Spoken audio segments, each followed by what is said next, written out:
भाष दिखाया कि कितनी भीड़ यहाँ पर एकत्रित होने लग गई है और लोग उनके दर्शन के लिए यहाँ पर पहुँच रहे हैं स्नान करने के बाद। लेकिन सबसे बड़ी बात यह है कि शंकराचार्य अविमुक्तेश्वरानंद सरस्वती का स्नान नहीं हो रहा है। से जो विवाद की शुरुआत हुई अभी तक वो बरकरार है और विरोधी प्रशासन की तरफ से कोई अभी तक पहल भी नहीं की गई है। उसी तरह से यहीं पर अपने आसन पर बैठे हैं, बातचीत की जा रही है।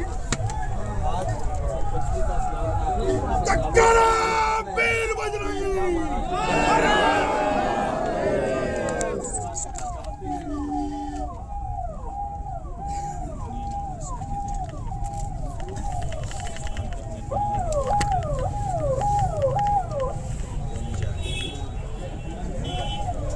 और वापस अपने शिविर में प्रवेश क्यों नहीं किया? क्योंकि स्नान करके प्रवेश करना चाहते हैं।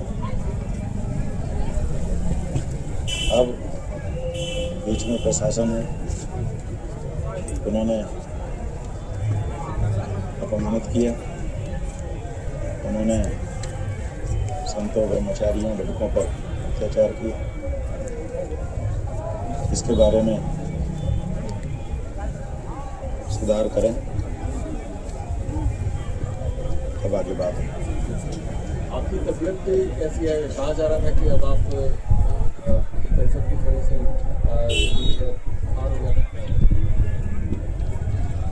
ये तो शरीर है, बाहर खुले में बैठे हैं, प्रभाव तो पड़ता ही, लेकिन इसका कोई ये मतलब नहीं है कि हमारे मन में कोई कमजोरी आई। परंपरा की बात हो रही थी और ये कहा जा रहा था कि ऐसी कोई परंपरा नहीं है, लेकिन एक वीडियो सोशल मीडिया पर चल रही है, वायरल भी हो रही है, जिसमें आप किसी होली में ही स्नान करने के लिए जा रहे हैं।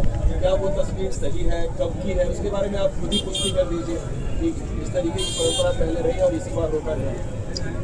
विगत 40 वर्षों से अपने शिविर से जा करके हम संगम स्नान करते रहे हैं। तिथि भी वही होती थी, समय भी वही होता था, रूट भी वही होता था। पहले हम पैदल जाते थे, फिर और ज़्यादा लोग जब हमारी तरफ आकर्षित होने लगे, थोड़ी सी भगदड़ सी मचने लगी, एक दूसरे के ऊपर आने लगे देखने के लिए, छूने के लिए, तब हमने कटघरा एक बनवा करके उसके अंदर अपने आप को रख करके जाना शुरू किया।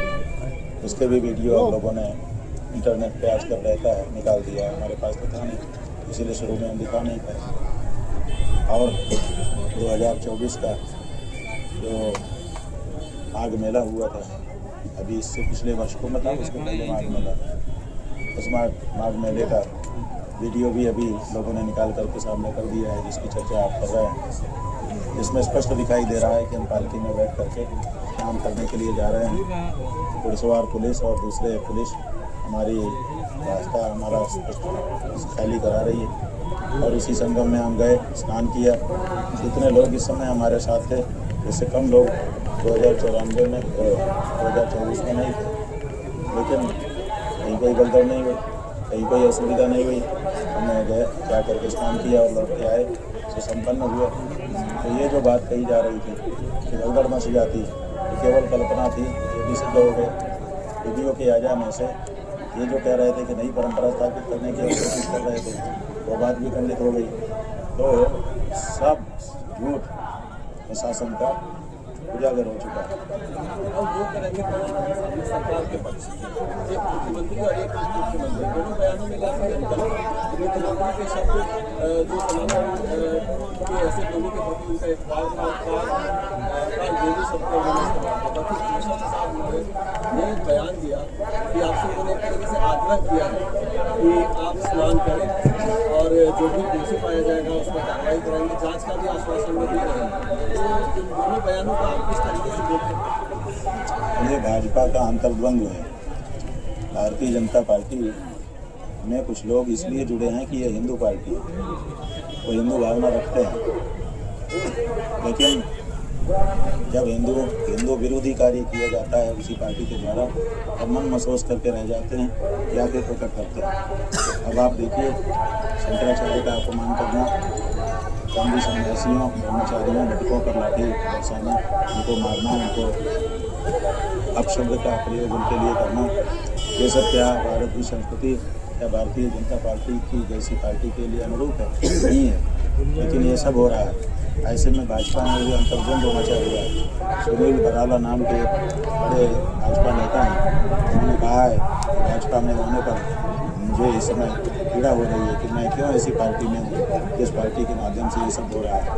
इसी तरह से केशव प्रसाद मौर्य हैं, उनकी भी अंतरात्मा ने उनको झकझोरा होगा निश्चित रूप से। लेकिन वो कर क्या सकते हैं जब मुख्यमंत्री सीधे इस प्रशासन को हैंडल कर रहा है, तो वो केवल अपनी भावना व्यक्त कर सकते हैं। हमें अच्छा लगा कि कम से कम उन्होंने भारतीय संस्कृति के अनुरूप वक्तव्य तो दिया है। के शंकराचार्य ने कहा है कि अगर समाधान प्रशासन से नहीं हो पा रहा तो अपने हाथ खड़े करके मैं समाधान निकालूंगा। उन्होंने समर्थन भी एक तरीके से किया है। आप सही कहते हैं कि सरकार और प्रशासन ने बात यह है कि सबको पहले तो कल्पना नहीं थी कि माघ मेले का प्रशासन ऐसा हो सकता है, लेकिन दिखाई दे गया कि ऐसा है। उसके बाद लोगों को था कि कोई लोग होंगे जो आगे आएंगे, बीच बचाव करके मामले को सही करेंगे, लेकिन वो भी नहीं दिखाई दे रहा। इसलिए शंकराचार्य जी के मन में ये बात आई होगी कि इसका समाधान जल्दी करना चाहिए, और उन्होंने ये देखा होगा कि जो प्रशासन है वो समाधान की तरफ नहीं बल्कि हनक की तरफ जा रहा है, अधर्मिता की ओर जा रहा है। इसलिए उन्होंने कहा होगा कि आप हट जाइए तो हमें समाधान किए गए। आपने तय कर दिया है कि कोई अगर सरकार और प्रशासन की तरफ से आपके पास नहीं आएगा तो आप बात यह है कि हमने तो पहले ही बता दिया था, ये 100 करोड़ सनातन धर्मियों का अपमान है, और इस अपमान को कभी भी स्वीकार नहीं किया जा सकेगा, चाहे इतिहास में कितना ही लंबा समय बीत जाए। तो ये अपमान तो अधिकार मांगता ही है।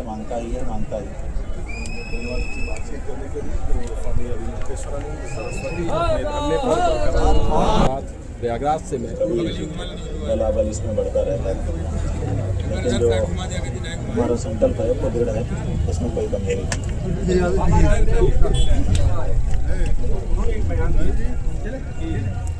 इसका अभिमान नहीं गया है, आगू नहीं। ये वही बाबा रामदेव हैं जो भारत स्वाभिमान आंदोलन चला रहे थे कि नहीं चला रहे। स्वाभिमान की बात करने वाले रामदेव आज किस तरह से तलवा चाटू बन गए हैं, इनका वक्तव्य ये दिखा रहा है। भारत स्वाभिमान की बात करने वाला एक व्यक्ति किस तरह से तलवा चाटने पर विवश हो जाता है, उनके बयान से यही पता चल रहा है।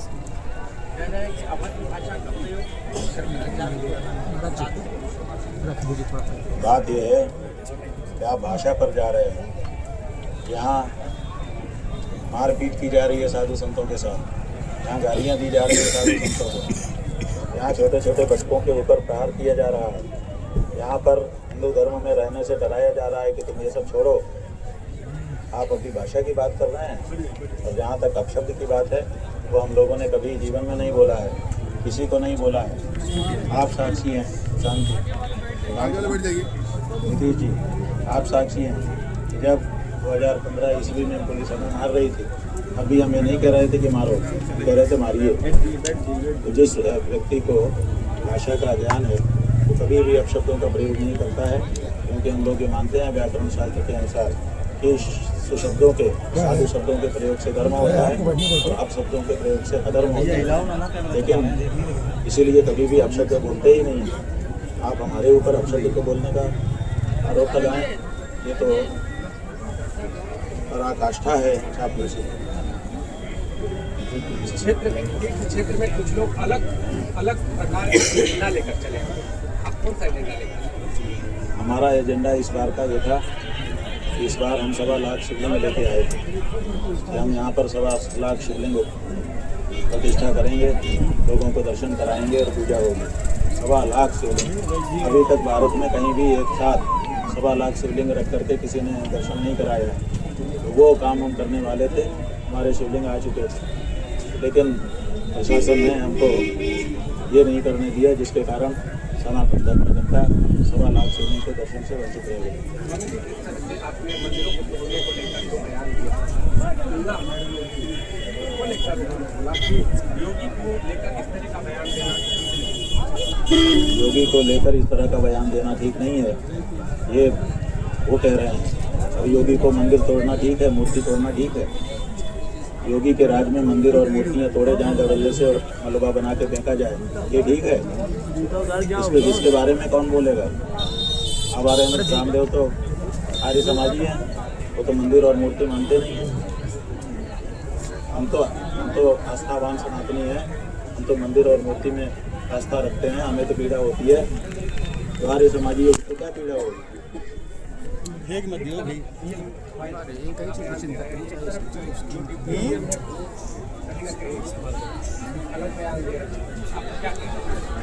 देखिए, भारतीय जनता पार्टी में अंतर्द्वंद्व इस समय चल रहा है। जो जमीर वाले नेता हैं उनको लग रहा है कि पार्टी के द्वारा गलत परंपरा स्थापित की जा रही है, गलत निर्णय लिए जा रहे हैं और गलत कार्य हो रहा है। इसलिए अंदर उनकी लड़ाई चल रही है, संघर्ष चल रहा है। सुनील बराला नाम के एक भारतीय जनता पार्टी के नेता हैं, कल उन्होंने कहा कि मुझे भारतीय जनता पार्टी में रह करके दुख हो रहा है। तो क्या हो रहा है? नहीं होना चाहिए। इसी तरह से शाम होते होते कल की जो केशव प्रसाद मौर्य हैं, जो मुख्यमंत्री हैं उत्तर प्रदेश, उनका भी बयान आया है। लेकिन जो मुखिया हैं आदित्यनाथ, वो अभी भी गलती मानने को तैयार नहीं है और दूसरों को गलत सिद्ध करने की चेष्टा कर रहे हैं, जो कि हो नहीं पाएगी। आज भी कोई आया आपने ऐसा है कि हम यहाँ बैठे हैं तो क्या प्रशासन के आने की राह देख करके बैठे? ऐसा मत सोचिए। हम तो अपनी टेक पर बैठे हैं। हमारी टेक है कि हम जब संगम स्नान के लिए बैठे थे तो हमारा ससम्मान संगम स्नान होना चाहिए। जब तक नहीं होता है हम बैठे हैं, हमें जहाँ ला करके बैठा दिया गया है। हम किसी की प्रतीक्षा नहीं कर रहे हैं। वो आएंगे तो अपना भला करेंगे, नहीं आएंगे तो उनका पतन होगा। हमारा क्या है? हम तो तीर्थ क्षेत्र में है ही, यहाँ का जो सुख है तीर्थ क्षेत्र में होने का तो प्राप्त कर ही रहे हैं। आओ या ना आओ, अपना भला अपना कहना है शंकराचार्य स्वामी।